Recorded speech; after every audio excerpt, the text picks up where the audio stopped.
Y como cada día los ponemos a trabajar con ayuda de los mejores. Manuel Llamas, ¿cómo estás? Bienvenido. ¿Qué tal? Muy buenas tardes. Muchas gracias por estar con nosotros. Domingo Soriano, con tu pizarra a cuestas, ¿cómo andas? ¿Qué tal, Luis Fernando? Muy bien, con muchas ganas de escuchar los consejos y las lecciones que nos tenéis preparadas para el día de hoy.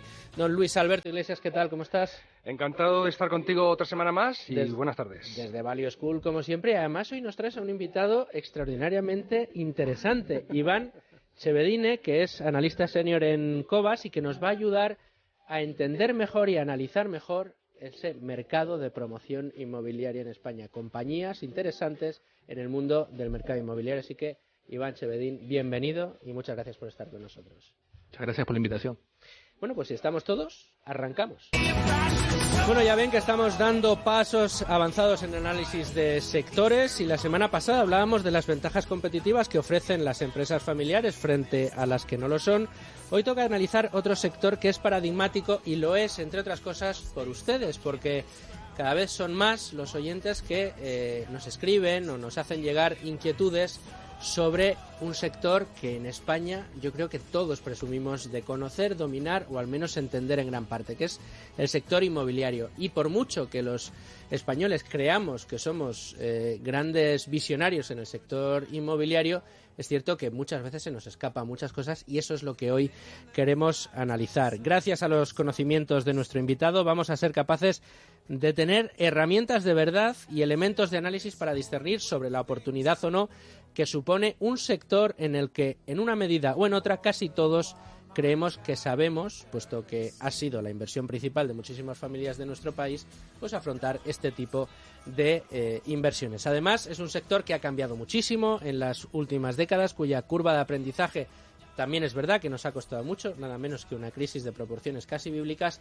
aunque también habrá quien me diga, y seguramente en esta mesa lo veremos a lo largo del programa de hoy, que no es tanto la curva de aprendizaje de un sector como el inmobiliario, sino también de otro como es el acceso al crédito y cómo se ha venido gestionando por parte de los bancos centrales. Precisamente esta crisis, la que teníamos a finales de la década de los 2000, ha hecho cambiar nuestra forma de ver el negocio inmobiliario, pero también ha servido para que el sector se profesionalice, avance y mejore en sus ratios de eficiencia, transparencia, proporcionalidad y rentabilidad.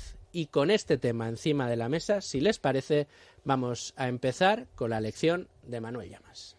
Hola, soy Alberto Brito de Fundación Numa. Yo también escucho Tu dinero nunca dura.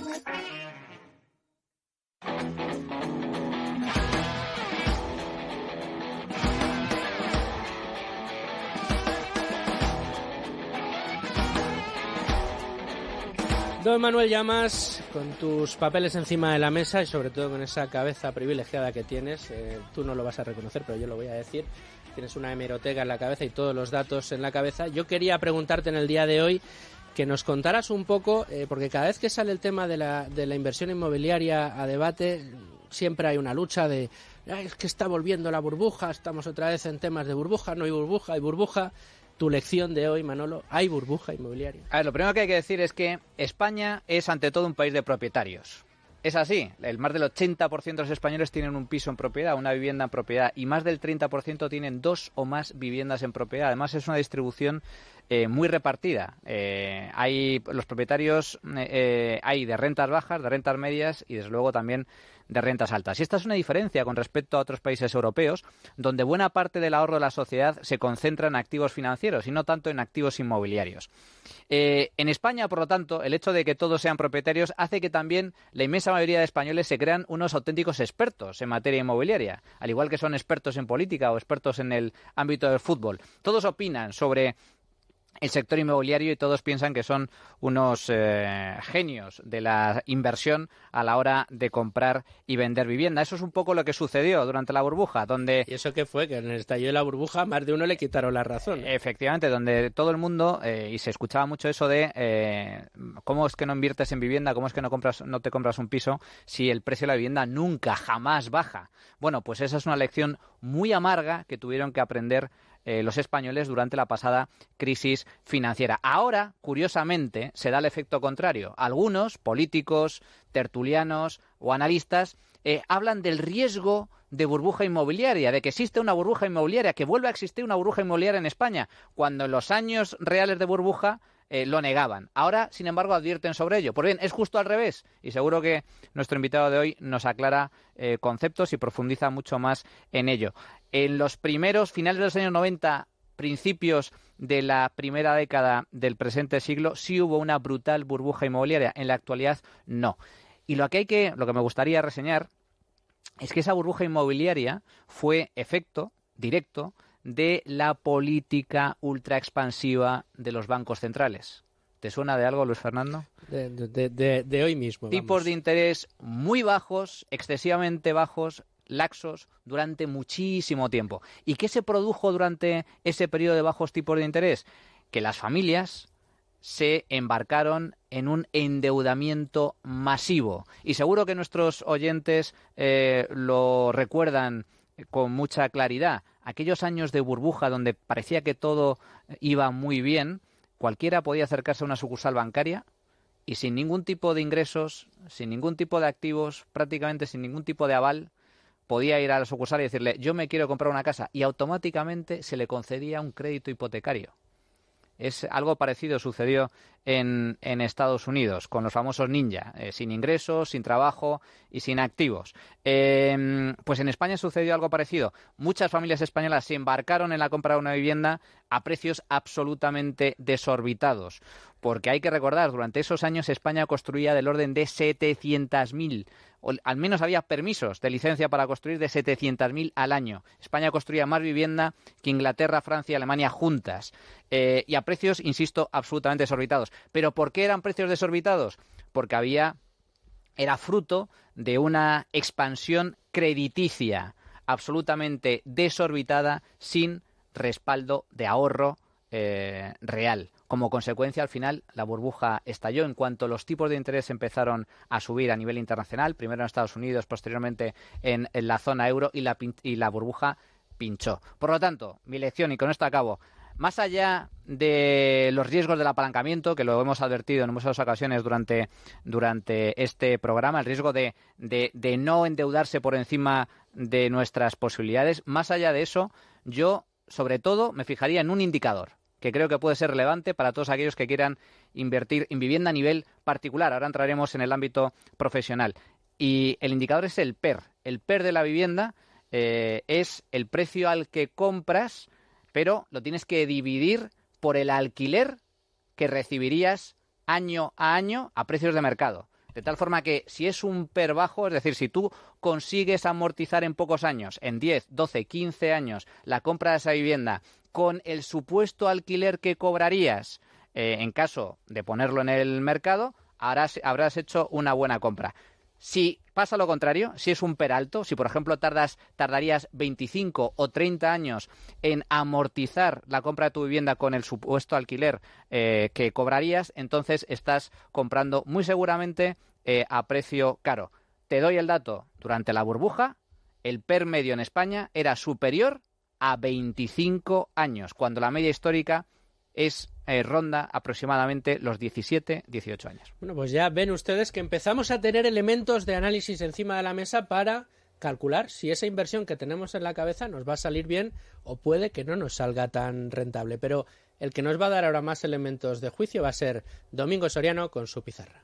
Querido Domingo Soriano, te veo con tu pizarra a cuestas, como digo, cada domingo. ¿Y qué nos traes hoy en un asunto tan absolutamente interesante para todos nuestros oyentes, para mí mismo, para todos los que estamos en esta mesa, como es la inversión en un activo que tanto nos suena como es el inmobiliario? Sí, como hoy lo vamos a tratar desde un punto de vista profesional. Inversión en el sector inmobiliario, en las empresas en las promotoras, en las inmobiliarias, en las empresas que están ahí. Pues a mí me gustaría plantear un poco más cómo vemos ese futuro a largo plazo del que tanto hablan los value, y que en algunos sectores parece que es más fácil de vislumbrar, y en el inmobiliario me da la sensación de que venimos de un pasado en el que más o menos todos conocíamos las claves, pero yo, mirando a 20, 30 años vista, no lo tengo tan claro. Por ejemplo, esas tendencias a largo plazo, las pongo encima de la mesa y luego en la tertulia las debatimos. Inmobiliario residencial. ¿Qué va a pasar en un país como España, que tiene una demografía que nos dice que vamos a ser cada vez más viejos? Puede que incluso haya un descenso de población. Eso en teoría te llama a, o te dice que puede haber exceso de casas, porque claro, te baja la población, pues menos gente necesita. Aunque también hay un factor contrario a ese, que puede ser un país más rico, somos cada vez más ricos, pues puede llegar un momento dado, puede haber más oportunidades para segundas y terceras residencias, que te compense esa caída de población, y también unidades familiares cada vez más pequeñas. Es decir, antes en una sola vivienda se metían 6 personas y ahora probablemente para esas 6 personas necesitas como mínimo 3 o 4 viviendas. Y ese cambio, que probablemente es un cambio social como no hemos conocido nunca, la humanidad siempre se ha manejado, íbamos haciendo casas cada vez más porque cada vez te iba subiendo la población. Era extraño que hubiera una región o que hubiera un lugar en el que hubiese un decrecimiento de población que te pudiera hacer que muchas de las viviendas que tenías se quedasen deshabitadas. Eso parecía cosa de guerras, epidemias o cosas así. Sin embargo, ahora podemos estar en una situación similar. Y en la segunda parte, el inmobiliario terciario, el inmobiliario más relacionado con oficinas, comercios, igual. ¿Cuál va a ser la tendencia a largo plazo de este sector? De nuevo, escuchas a los expertos, por ejemplo, en el foro de Socimis que estuvimos hace un mes aquí en Libertad Digital, contaban cosas muy interesantes. Lo primero es el efecto Amazon. ¿Cómo va a influir las nuevas tecnologías y sobre todo estos nuevos modelos de negocio en algo que parecía que hace 20 años probablemente todos hubiéramos pensado que las tiendas estaban ahí para quedarse? Nuestra vida estaba asociada a ir a comprar a una tienda y llevarte a casa lo que adquirieses. Ahora cada vez más nuestra vida está asociada a meterse en una página de internet, comprar a través del ordenador y que te lo lleven a casa, y entonces ya no sé si esa tienda sigue siendo necesaria, ese centro comercial, lo necesitas porque muchas veces te gusta ver el producto en persona. Bueno, ¿Cómo va a evolucionar ese efecto? O sea, ¿cómo va a afectar ese efecto Amazon al sector? Y las oficinas. También, esta nueva tecnología, desde los coches autónomos, las posibilidades de trabajo desde casa, ¿cómo van a afectar al sector terciario de oficinas? Las empresas van a seguir contratando espacio para tener allí a sus trabajadores, como desde la revolución industrial. Al final la revolución industrial empezó a consistir también en meter dentro de una fábrica a todos los trabajadores y unificar, jerarquizar en una empresa. Cada vez eso da la sensación de que no es que tiene menos futuro, porque va a seguir habiendo empresas así, pero que cada vez hay más formas de relaciones laborales diferentes. ¿Cómo puede afectar eso a las oficinas? También plantea otra duda en un sector que siempre ha parecido como más o menos estable y que ahora está sujeto a algunas de las disrupciones más importantes de su historia. Bueno, muchos más elementos de análisis. Gracias, Domingo. Espero, Iván, que hayas tomado muy buena nota de todo lo que se está hablando, porque vamos a entrar en harina ya, porque nos vamos ya a la tertulia. Hola, soy María Ángeles León, fundadora de Global Social Impact Fund, y escucho todos los domingos, también en podcast, Tu dinero nunca duerme. Lo escucho y lo disfruto.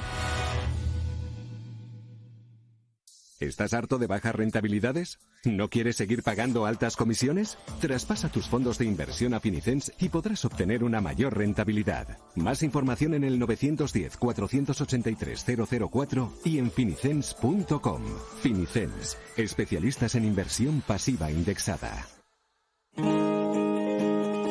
En Es Radio, Tu dinero nunca duerme, con Luis Fernando Quintero.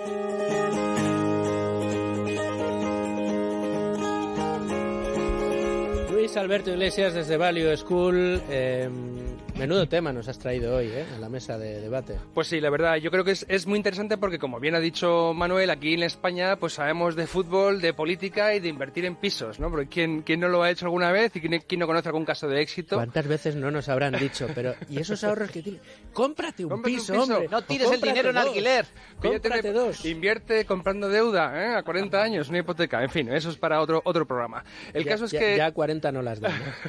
Bueno, a 30 a lo mejor. Sí, a 30 sí. El caso es que, pensando en qué podíamos traer para esta segunda temporada y elevar un poquito el nivel de profundidad y análisis de sectores, Yo os comenté, digo, oye, vamos a llamar a Iván, que es analista y que lleva algo muy interesante, porque es que la inversión en promotoras inmobiliarias, yo entiendo que a los seguidores del mundo de la inversión en valor les pueda sonar un poco extraño. No es el típico negocio en que un fondo, vamos a llamar value, de inversión en valor, estaría invertido. Vamos a ver por qué. Resulta que en España incluso el suelo no está liberalizado, por mucho que digan. No, sigue siendo ahí retenido por los ayuntamientos que dan las licencias de urbanización, pues bueno, con cuentagotas.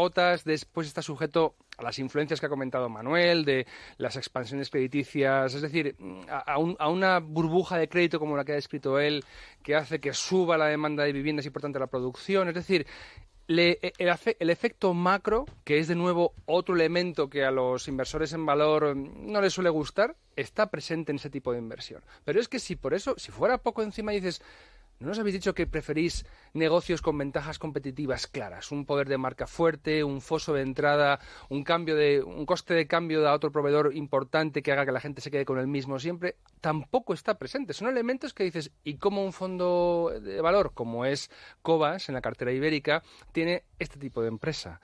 Así que, Iván, esa es mi primera pregunta para ti. ¿Qué hace un fondo de inversión en valor invirtiendo en promotoras inmobiliarias? Bueno, buenas tardes. Lo primero, es cierto, este sector no tiene una ventaja competitiva tipo Amazon que te permita cobrar más por el iPhone y tener una rentabilidad superior a tu competidor. Pero lo que sí es clave en este sector es que cada activo, cada suelo, prácticamente cada piso es único. O sea, no es igual el piso que está en el ático ahí arriba, el que está mirando al sur. Cada piso es único. Y para poder saber qué compañía sabe identificar ese tipo de suelo o ese tipo de pisos, ese tipo de activos, el barrio en sí, lo que nosotros nos fijamos es básicamente en el equipo gestor. El equipo gestor en este sector es fundamental.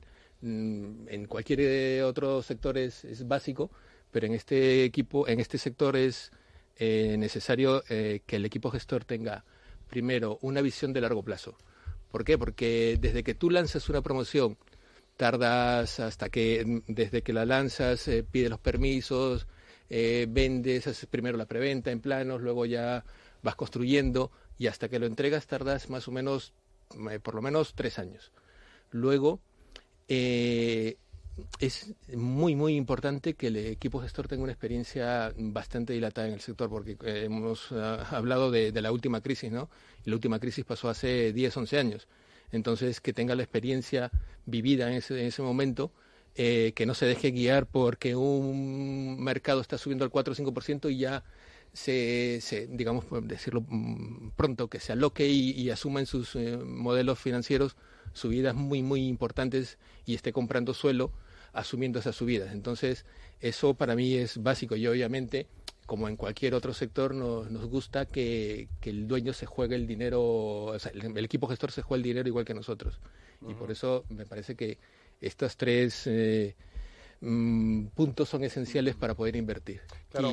Iván, perdona, porque estás refiriéndote a, si quieres luego te preguntamos por ellas, compañías concretamente las que tenéis en el fondo, ¿vale? Sí. Pero estos son, digamos, características generales que sí. aplicarían a cualquier compañía promotora inmobiliaria en que invertiríais. Luego me dirás a lo mejor cómo se plasma eso en las que tenéis en cartera. ¿Y qué diferencia habéis observado entre precisamente ese perfil de directivo que existe en la actualidad con el que existía, por ejemplo, en plena burbuja inmobiliaria? ¿Cuáles son esos cambios o esas diferencias fundamentales? O sea, el cambio fundamental es que el sector se ha profesionalizado bastante. Lo comentabas al principio. Antes, cualquier persona con un poco de ahorro pedía un poco más de préstamo al banco y podía lanzar una promoción inmobiliaria. Ahora no. Ahora, para poder lanzar una promoción inmobiliaria, tienes que comprar el suelo con equity, digamos, o sea, con tu dinero. Porque nadie te da préstamo para comprar suelo. Entonces, eso es una diferencia importantísima. O sea, te estás jugando tu propio patrimonio. Correcto. Y además evitas de esa forma el gran riesgo del apalancamiento, que es como sucedía durante la burbuja inmobiliaria, que realmente el suelo se compraba, no es que lo comprara el promotor, lo compraba realmente el banco. Era un negocio financiero. Claro, totalmente. Y ya hemos visto lo que pasó. Y quien quiera recordarlo puede ver la película La Gran Apuesta. que donde el sector financiero inventó lo que eran los CDOs, Credit Default Swap, los swaps, un CDO sintético. Es increíble todo lo que se hizo con las virguerías que se hicieron en el sector financiero para poder darle más fuelle al sector inmobiliario. ¿Y ahora cómo lo veis vosotros? Porque hay mucha gente que te dice, has subido los pisos en Madrid una barbaridad en los últimos años, volvemos a estar en burbuja. Ahí me da la sensación de que estamos lejos de lo que ocurrió en 2004, 2006, pero yo tampoco estoy muy metido en el sector. ¿Vosotros veis burbuja? ¿No? ¿En algunos barrios sí? ¿En alguna ciudad sí? Sí, la fiesta va por barrios en este sector. Para que haya burbuja, yo pienso que tiene que haber dos características que se tienen que dar. Un volumen excesivo y un crecimiento de precios excesivo. Y eso, al principio lo comentabas, que no hay un volumen excesivo. En el 2006 se hacían 700.000 viviendas, hoy se piden permisos de construcción, hoy se piden permisos de construcción de 100.000 aproximadamente. Habían transacciones por casi 1 millón de pisos, hoy este año, el 2019, cerraremos alrededor de 530.000. O sea, por volumen, eso no parece una burbuja. Y luego por precios, te decía que la fiesta va por barrios, es cierto. Barrio Salamanca, el precio por metro cuadrado está cerca de los 6.000 euros, que es más o menos un 20% por encima de junio del 2008. Pero hay otras zonas que ha caído y todavía no ha recuperado ligeramente, pero todavía está un 30% por debajo de lo que estaba en esa época. Por ejemplo, Guadalajara está un 30% por debajo, Sevilla está un 20% por debajo, Málaga, con la demanda extranjera que hay, está subiendo, pero todavía está por debajo de los niveles que había en junio de 2008. Uh-huh. Has comentado la profesionalización de los promotores, pero ¿se ha dado algo parecido en el lado de los compradores de viviendas? Porque aquí siempre en España, era la inversión en ladrillo, porque es que el ladrillo, el piso nunca baja, el piso siempre sube. Claro, la crisis financiera y el posterior crack del mercado inmobiliario fue un cubo de agua congelada en la cabeza de muchos que dijeron, madre mía, si me habían dicho que esto siempre subía, hemos aprendido esa lección, los compradores ahora son más cautos y eso ha llevado a que el negocio se conduzca mejor también por la parte de las promotoras. Lo hemos aprendido a la fuerza y lo hemos aprendido porque estamos obligados a ello. Algo que ha cambiado drásticamente en el sector y en el sector financiero es la disciplina financiera que vino impuesta desde Bruselas por el rescate a la banca que tuvimos hace unos años. Ahora, para tú comprarte un piso, tienes que tener el 30% de entrada. Si no, no te puedes comprar, por lo menos. Ya en segunda vivienda ya hablamos de un 30% más los gastos de notaría y demás. Por eso, antes te prestaban hasta para irte de vacaciones, para amoblar la casa, para comprarte el coche, para lo que sea. ¿Por qué? Porque había el respaldo del piso, que como siempre subía, no había ningún problema. Por eso te digo que hemos aprendido a la fuerza, y lo hemos aprendido porque nos lo han impuesto desde fuera. No sé si estamos hablando. Bendita Unión Europea.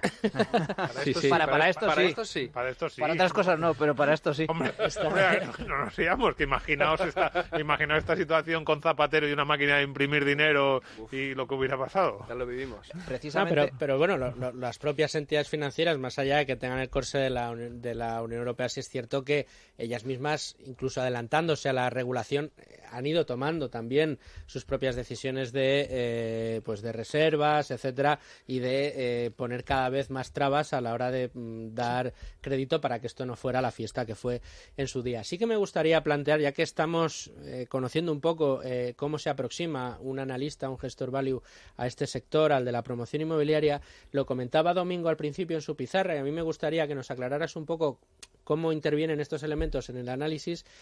Claro, hablamos de promoción inmobiliaria, a todo el mundo se nos viene a la cabeza la residencial, las urbanizaciones de viviendas en cualquier punto de España o del extranjero, pero promoción inmobiliaria también es, y también lo mencionaba Domingo, pues un edificio de oficinas, o también es un centro logístico.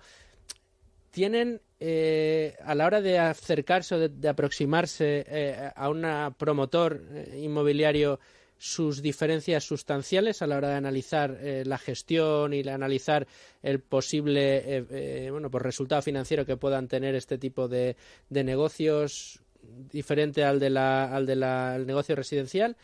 Tiene sus características propias, estás muy especializado en residencial y tiene otras características que no, digamos que requieren de más estudio. Cuéntanos un poco cómo abordáis esto desde... Sí, en Cobas lo que hacemos es, yo cubro la parte de promoción residencial. Promoción residencial. Y Juan Huerta de Soto, que es otro analista, cubre la parte de SOCIMIS, que incluye todos estos sectores, tanto de oficinas, logística... Y obviamente que es más o menos parecido la promoción. Los drivers más o menos son los mismos. Tienes que ver la demanda y la oferta que vas a tener en determinadas zonas. Por ejemplo, el corredor de Lenares está creciendo muchísimo la parte logística. ¿Y por qué? Porque Amazon, Inditex, todos están poniendo sus almacenes allí porque está cerca del aeropuerto. Entonces, más o menos, el análisis es parecido. Tengo que ver dentro del corredor de Lenares qué suelo está más barato, qué tipo de demanda voy a tener, qué conexiones tengo. En el sector inmobiliario es parecido, ¿no? Por ejemplo, tengo que ver qué conexiones tiene este barrio, tiene un metro, tiene facilidades como cines, supermercados, colegios, o sea, todo eso influye obviamente en el cómo decidir en qué zona poner, ya sea o una vivienda o un centro logístico. O sea, que digamos así que se podría decir que la ubicación es el factor determinante location, del valor inmobiliario, ¿no? Más allá de... con respecto a esto, Iván, a mí me gustaría preguntarte por los riesgos, porque tú estás comentando, es fundamental analizar la posible evolución de oferta, de demanda. Bueno, la demanda en este caso es clave, pero esta demanda, a su vez, está muy influenciada, en línea con lo que estaba comentando Luigi al principio de su intervención, está muy influenciada también por el contexto macroeconómico, ¿no? Y muy especialmente también por la política monetaria que se aplique. Es decir, si hay mayor facilidad para conceder crédito, si hay menor facilidad para conceder crédito, y también un poco de la evolución macro. ¿Veis riesgos o cuáles consideráis que podrían ser los grandes riesgos del sector inmobiliario? Para empezar, nosotros somos una gestora que pocas veces nos fijamos en la macro. Uh-huh. Nos hemos fijado en la macro para analizar empresas básicamente en dos momentos. En la burbuja que hubo en España y luego en el crecimiento sano que hubo en China que estaba basado en el ahorro. Fueron los dos únicos momentos. Luego, es cierto que va a haber vaivenes en la economía. Un año creceremos un 2, el otro año creceremos un 1. El próximo año parece que vamos a crecer por debajo del 2%, pero no es algo que nos quite el sueño. Además, el punto de partida que está viendo ahora con respecto a lo que teníamos hace unos años es que el sector inmobiliario depende mucho del consumo interno, ¿no? Y esto depende del empleo. Y la tasa de paro ha bajado muchísimo, desde el 25-26% al 14%. Y otra cosa que nos estamos olvidando en el sector inmobiliario es que eso es por el lado del mercado interno, el consumo interno. Pero nos estamos olvidando el consumo que viene desde el extranjero. Durante el 2006-2007, aproximadamente un 5% de las viviendas que se vendían en España las compraban extranjeros. Hoy es cerca de un 18-19%. A veces no somos conscientes, ¿no?, lo que tenemos. No solo tenemos sol y playa. Tenemos unas infraestructuras que son buenísimas. Tenemos sobre todo una seguridad. La seguridad y la infraestructura creo que son clave para que el sector inmobiliario en la costa siga desarrollándose. Quizás está un poco recalentado ahora, pero lo que te digo, la infraestructura es básica porque en 2-3 horas te pones en Londres, en Alemania, en Holanda, donde sea. Y creo que hay pocos países en la zona que tengan esas infraestructuras y esos suelos disponibles, ¿no? Lo de la macro lo sabemos y que además nos gusta mirar esas cuestiones que no tienen que ver directamente con lo que es una compañía. Pero, por ejemplo, ahora mismo en España a mí me da la sensación de que hay un riesgo muy importante, que es el riesgo regulatorio político.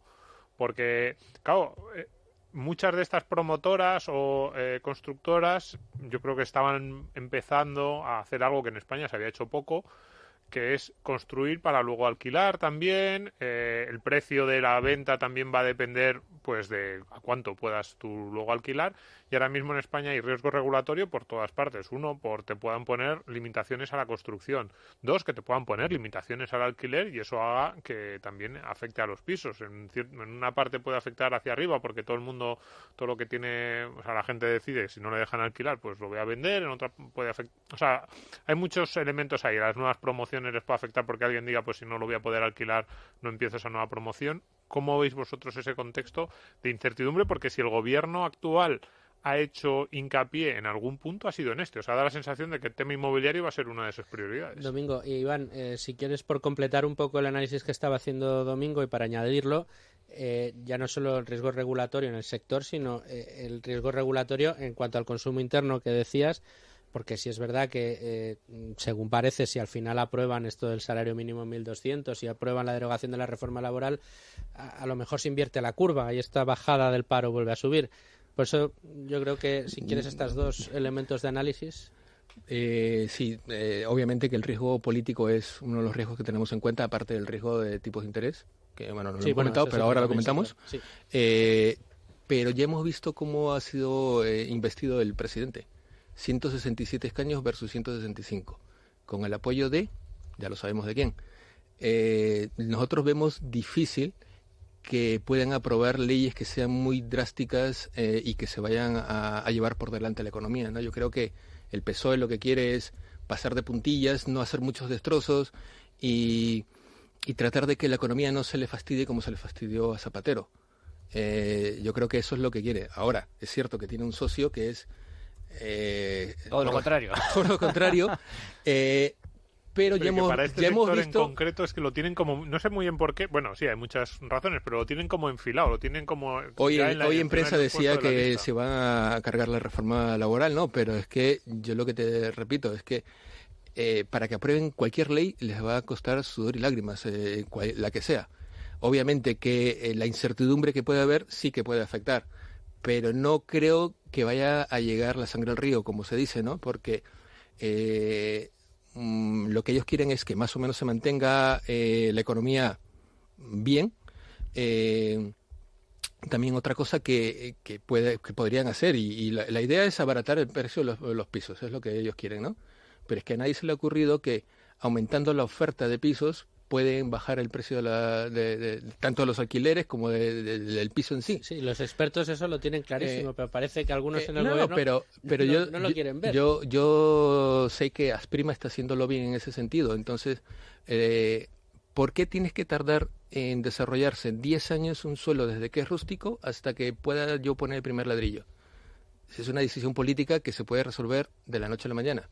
En lugar de que sean 10 años, ¿por qué no son 3, 4? ¿Por qué o un mes o lo que sea? Porque, por ejemplo, en el sur de Madrid hay una bolsa de suelo bastante grande que está los Berrocales, los Cerros, Cañaveral, y es que, por ejemplo, ahora se está desarrollando solamente el Cañaveral. Hay otra zona que ya es la siguiente en desarrollarse, que es los Cerros. Pero es que todos los promotores inmobiliarios dicen que hasta dentro de 5 años no se va a ver ni una grúa ahí. ¿Pero por qué? Ningún político puede entender que ampliando la oferta de suelo y ampliando la oferta de pisos, los precios bajan. Entonces, es una recomendación que si es que alguien del gobierno está escuchando... Pues... Seguro que sí, sabemos que hay abonados a este programa. ¿Y el riesgo del tipo de interés, Iván, que comentabas? Sabemos cómo estamos de deuda los gobiernos. Entonces, yo creo que va a ser difícil que vaya a haber una inflación, o que dejen al menos que haya una inflación que haga que el Banco Central suba tipos, y además porque España está endeudada al 100%, Francia al 100%, Italia al 130%, UK, bueno, que es a esa parte, pero también está el 85-90%. Entonces, si es que suben los tipos drásticamente del menos 0,25 que está el Euribor ahora al 4-5%, es que el último de los problemas va a ser el sector inmobiliario. Además, cerca de un 40% de las hipotecas hoy día se firman a tipo fijo. Entonces, cada vez los tipos de interés afectan menos. Es cierto, hay que tenerlo en la cabeza, no vaya a pasar alguna locura, pero cada vez afecta menos.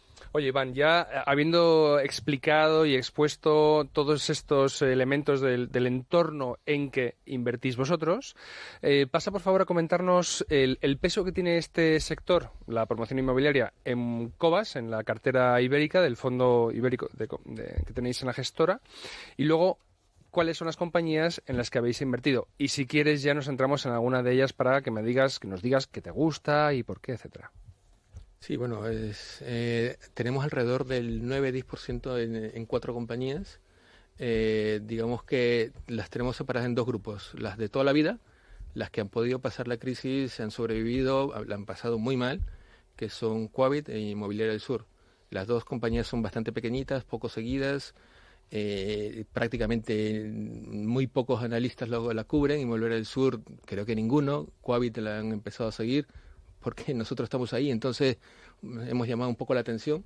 Y luego otras 2 que son Metrobacesa y Aedas, bueno, en menor medida, pero estas 4 compañías tenemos alrededor te diría el 9,5% más o menos. Y lo que nos gusta es que cotizan con un descuento importante versus sus activos. Quizás nos gusta más las compañías que tienen un dueño detrás. Quabit Inmobiliaria del Sur han pasado la crisis. Quabit tuvo que reestructurar su deuda, pudo reestructurarla gracias a unas quitas importantes con la Sareb, cerca de 40 millones, más o menos 45 millones, pero sin embargo Inmobiliaria del Sur no tuvo que reestructurar, en ningún momento ha tenido ningún impago, y es una familia que lo ha hecho bastante bien durante la crisis. De nuevo, negocios familiares, de los que hablábamos la semana pasada. Pero esto sí, yo no conocía este caso. Me parece increíble, ¿eh? O sea, que haya habido una empresa inmobiliaria en España dedicada a este sector, que haya pasado la crisis sin impago, sin tener que reestructurar, sin tener que acoger. Tiene un poco de truco, porque Inmobiliaria del Sur también tiene oficinas. Entonces, no es una SOCIMI, no tiene la figura de una SOCIMI, pero tiene oficinas en Sevilla, básicamente, y luego, y ahora en otras zonas, Madrid, y luego tienen la parte promotora. Y la parte promotora, obviamente que estuvo parada, pero tampoco se han vuelto locos ahora que ha vuelto el mercado y van con calma. Es una familia que todo lo que te cuenta tiene sentido, todo lo que están haciendo es... Bueno, Quabit habéis llamado vosotros la atención y el señor Slim también, ¿no? Sí, bueno, no sé si decir algo sobre esto porque es muy pronto para dar una opinión, ¿no? Recordemos que Slim es el 4º hombre más rico del mundo, tiene un patrimonio de 60.000 millones de dólares y que ponga 5 millones en Quabit son peanuts, ¿no? No es algo muy relevante, pero obviamente que... Para Quabit seguro que sí, pero... Sí. Pero... En prensa, te comento lo que dice prensa, para no pillarme los dedos, es que sería un win-win para las 2 partes, ¿no? Porque Slim está invertido en inmobiliario en España a través de Realia y FCC. Entre los 2 suman sueldos por aproximadamente 350, alrededor de 700 millones de euros.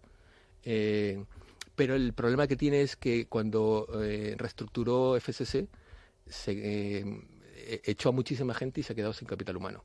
Entonces ha buscado a alguien que conozca más o menos bien el sector y parece que le ha gustado Félix Abanades y su equipo. Y por otro lado, Quabit lo que necesita es un brazo financiero fuerte. Que, hombre, si se da algún tipo de alianza sería fenomenal, pero lo que te digo es, ha tomado un 3% de capital, para él no es nada todavía y esperemos que bueno, a ver qué pasa. Iván, y dentro de las promotoras que tenéis en cartera, creo que es Quabit precisamente en la que tenéis un mayor peso. ¿Qué es lo que más te gusta o cuáles son las características que más valoras precisamente de esta promotora? Lo que más me gusta es lo que al principio me disgustaba. ¿Ah, sí? La primera vez que nos reunimos con ellos, tenemos solo en Alovera, en Guadalajara. Y Alovera, es que sí he pasado por ahí, pero es que, ¿qué es eso? En Torrejón... Un descampado, ¿no? Un descampado. Pero luego te pones a analizar, te remangas y ves la demanda, la población que ha crecido en el corredor de Henares con todos los centros logísticos que hemos hablado hace un momento, y la gente está comprando suelos allí. ¿Por qué? Porque es muchísimo más barato que comprarlo en Alcalá, que comprarlo en Coslada, Y además, mis compañeros siempre me fastidian. ¿Pero quién se va a comprar un suelo en Guadalajara? ¿Quién se va a comprar un suelo en Alovera? Jolín, yo no me lo compro porque trabajo en Madrid, pero el que trabaja en esos sitios se los compra. Pisos por 130.000, 160.000 euros es que son asequibles. Eso es lo primero que te digo. Me disgustó a primera vista. Entonces, eso es lo que le disgustaba a todo el mercado en sí. Pero es que si te pones y te remangas y ves y haces un análisis un poco más detallado, ves que tiene sentido todo lo que están haciendo. Además, el equipo gestor, lo que te digo, ha sobrevivido a una crisis que ha sido bastante gorda en el sector. Están concentrados en pocas zonas, están en el sur de Madrid, en el Cañaveral, como os comentaba hace un momento, en la única zona que se está construyendo en Madrid capital, grande. En otras zonas hay alguna promoción pequeña, pero están en el Corredor de Henares, que lo conocen muy bien, están toda la vida ahí, que no solo que lo conocen bien, sino que también controlan la oferta, que es una parte importante. Luego también están en la costa, en Málaga. Ahí sí que están sufriendo un poco más, porque ahí todo el mundo se ha puesto a construir. ¿Por qué? Porque, como os comentaba, los extranjeros están comprando suelo en la costa. ¿Y por qué está barata, no? Porque ellos tienen más deuda versus el resto, a lo que se llama el loan to value, ¿no? Por ejemplo, Metrovacesa tiene activos por 2.700 millones y tiene una deuda de 100 y pocos millones. Prácticamente nada. Quabit tiene una valoración de activos de 580 millones y tiene una deuda de 260 millones. Entonces, un loan to value un poco más alto. Y otro problema es que esa deuda es un poco cara. De la mitad de esa deuda, aproximadamente 150 millones, está al 12-16%. Entonces, el que ve de golpe esas cifras, dice, paso. Pero lo que no ve es que con el nivel de preventas que tiene, que ya a septiembre tenía, ahora no recuerdo el número, pero es que ese nivel de preventas en este año y medio le permite generar un flujo de caja de 120 millones de euros. Entonces, esa deuda ya no es un problema. Por todo esto, pienso que está un poco olvidada del mercado, pero bueno, últimamente algunos analistas han empezado a cubrirla y cada vez la compañía también es un poco más abierta con el mercado. Ya hace un año y medio aproximadamente tiene un Investor Relation, que antes no lo tenía. Algún inversor, un fondo inglés nos llamó. Estoy un poco desesperado, no sé cómo hacer para que publiquen más datos. Y lo digo, pero este tipo de compañías es así. Pero ha mejorado muchísimo la comunicación, ha mejorado mucho, ¿qué te puedo decir? El nivel de seguridad que tenemos en la compañía, y a no ser que nos estén mintiendo drásticamente y no lo estemos viendo, esto debería remontar. Y bueno, supongo que el señor Slim y su equipo habrá hecho un trabajo parecido al que hemos hecho nosotros. Y decías antes que a mí es algo que me sorprende. Cuando hablamos siempre de las compañías que están infravaloradas, que el mercado las está castigando de forma injusta, en otros sectores, pues yo iba a decir que puedo entenderlo mejor en el sentido de que a lo mejor sus negocios, pues saber cuáles van a ser los ingresos o cómo va a evolucionar el mercado, es más complicado, mientras que en el sector inmobiliario, creo que te he oído antes decir que algunas de estas compañías, no sé si también Quabit, pero en general en las que estáis invertidos, están ahora mismo, cotizan por debajo del valor de sus activos, que al final eso debería ser casi una suma. O sea, eso prácticamente es ir metiendo cada una de sus promociones en un Excel, te sale cuánto valen más o menos. ¿Cómo puede ser que el mercado penalice tanto a una compañía que tiene unos activos que en teoría son relativamente fáciles de ver e incluso de valorar, y que ni siquiera lleguemos a ese nivel de decir, pues oye, valgo menos en bolsa de lo que valen las cosas físicas que poseo? Es por eso que estamos invertidos. Y no solo eso, porque el valor de los activos es lo que tienen ahora. Y lo que piensa el mercado es que van a pasar muchos años para que puedan hacer caja con esos activos. Pero yo te digo, por ejemplo, si tienes un piso, por exagerarlo, ¿no? Un piso en Serrano, pero que no has tenido un problema con las cañerías y demás, ese piso vale menos. Temporalmente puede que no lo puedas alquilar, pero es que ese piso, por el sitio donde está y por la demanda que tiene, a la larga lo puedes alquilar. Igual las promociones inmobiliarias, si es que has seleccionado un equipo gestor que hace las cosas con sentido, has visto los pisos, has ido a los suelos, Paco y yo hemos estado en prácticamente todas las promociones de ellos, y todo lo que te cuentan tiene sentido de lo que están haciendo, ese piso o esos suelos se van a desarrollar, quizás no este año, puede que el siguiente o el siguiente, pero eso, vale, descuéntalo un año más o un 2-3 años más, pero es que no valen un 50% menos. Ponle un descuento de 10% quizás. Y otra cosa es, esos son los sueldos que tienen ahora, pero luego, ¿qué PER le podemos poner al negocio recurrente? Nosotros no lo hacemos, pero está ahí, ¿no? Oye, Iván, yo te escucho y digo, joder, si ha entrado Carlos Slim ahora mismo y ha entrado fuerte, es que a lo mejor ahora es el momento de entrar. ¿Cuánto tiempo lleváis invertidos? Y quiero preguntarte por cómo ha sido esa trayectoria de estar invertidos en Quabit. ¿Ha habido altibajos? ¿Entrasteis a lo mejor muy pronto y la habéis cogido muy barata y ahora por eso es una mejor inversión todavía? ¿Cómo ha sido el estar casados con Quabit este tiempo? Sí, entramos me parece a finales del 17. Tendremos precio medio a 1.40, 1.50, entonces todavía estamos, para ser sincero, estamos un poco en números rojos.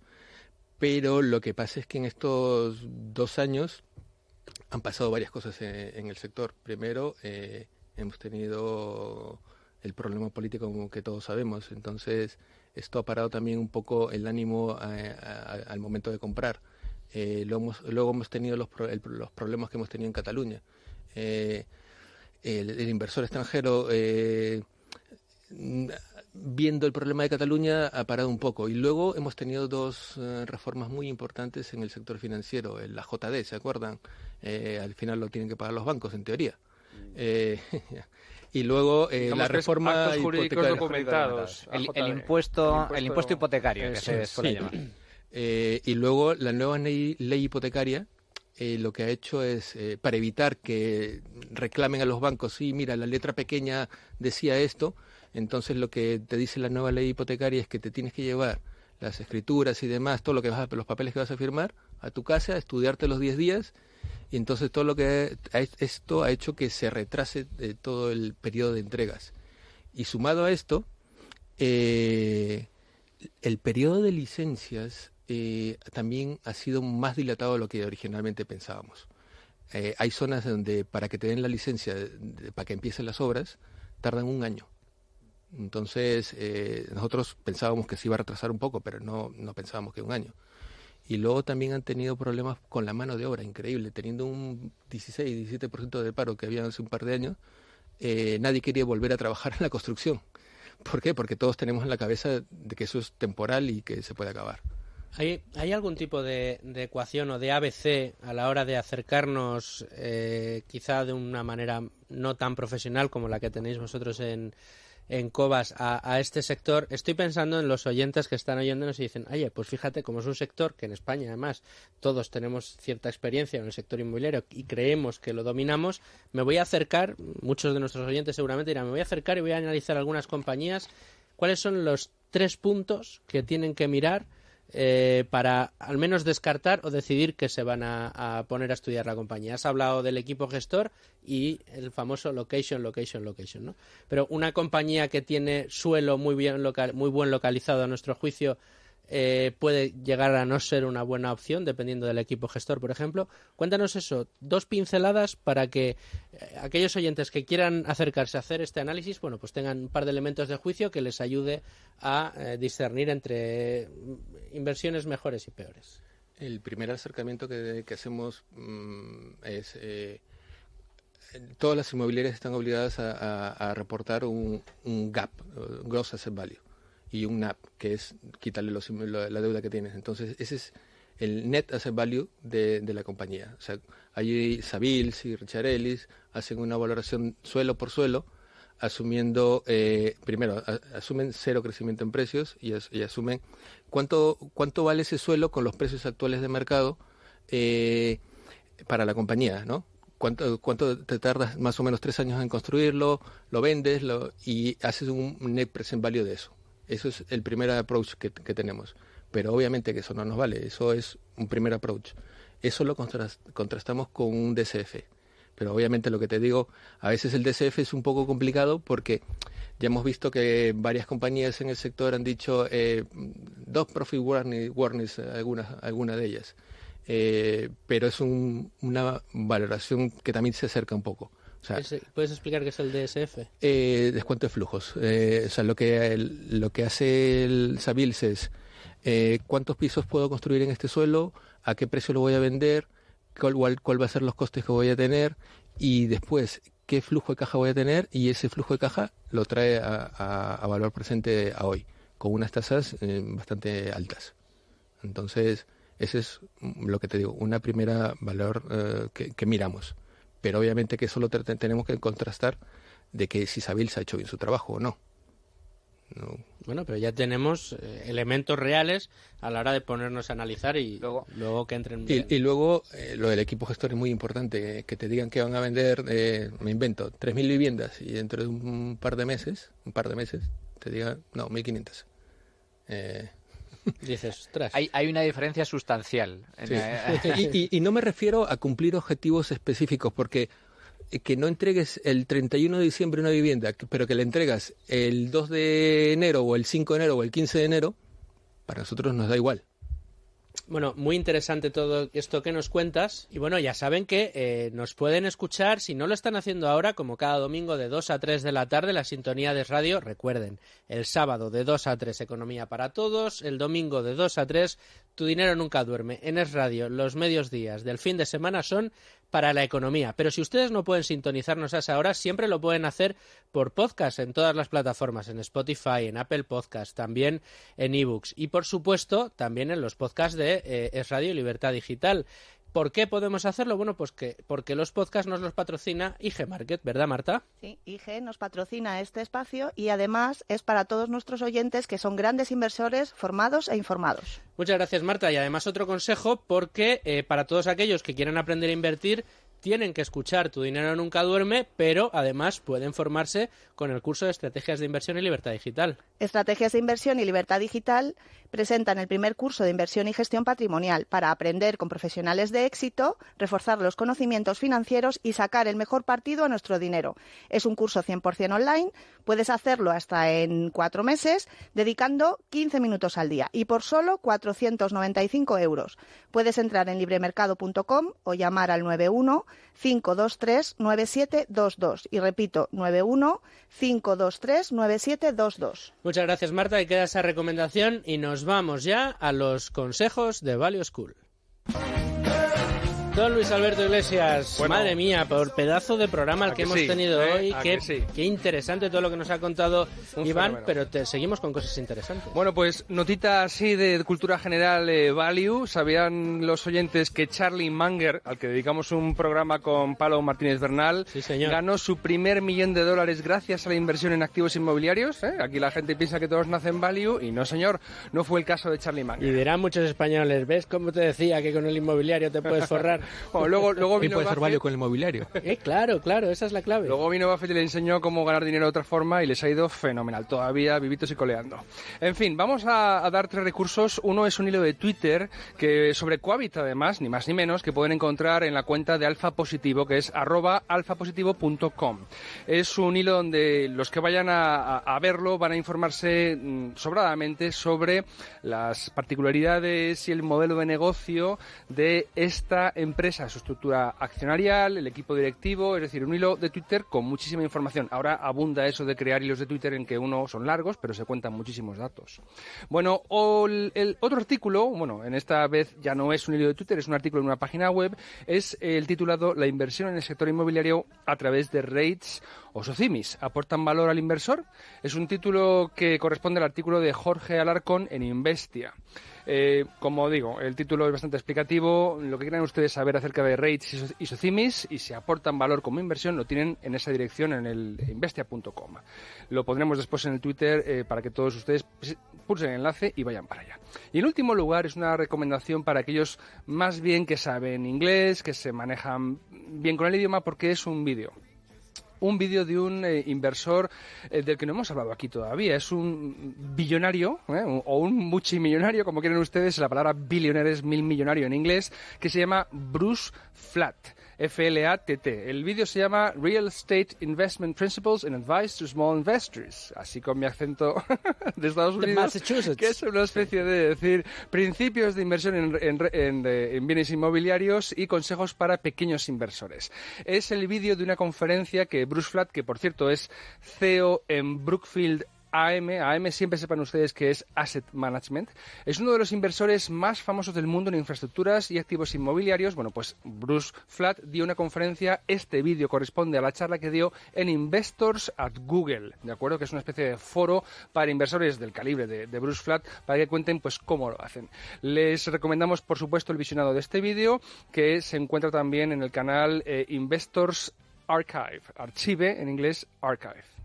Bueno, fantástico, pues ahí quedan esas recomendaciones.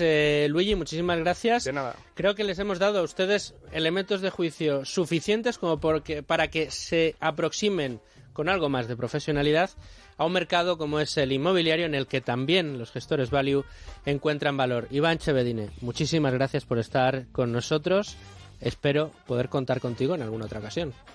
¿De acuerdo? Las puertas de Tu Dinero Nunca Duerme están abiertas siempre para ti. Muchas gracias para por la todos los invitación. amigos que vienen de la mano de Luis Alberto Iglesias, muchas gracias a ti también por acompañarnos De en nada, el día de un hoy. placer. Domingo Soriano, muchas gracias también a ti. Muchas gracias. Y Manuel Llamas, nos Hasta vemos la semana que viene Fernando. aquí con más asuntos de cultura financiera para todos ustedes. Les dejo con la mejor programación, la DES Radio, y también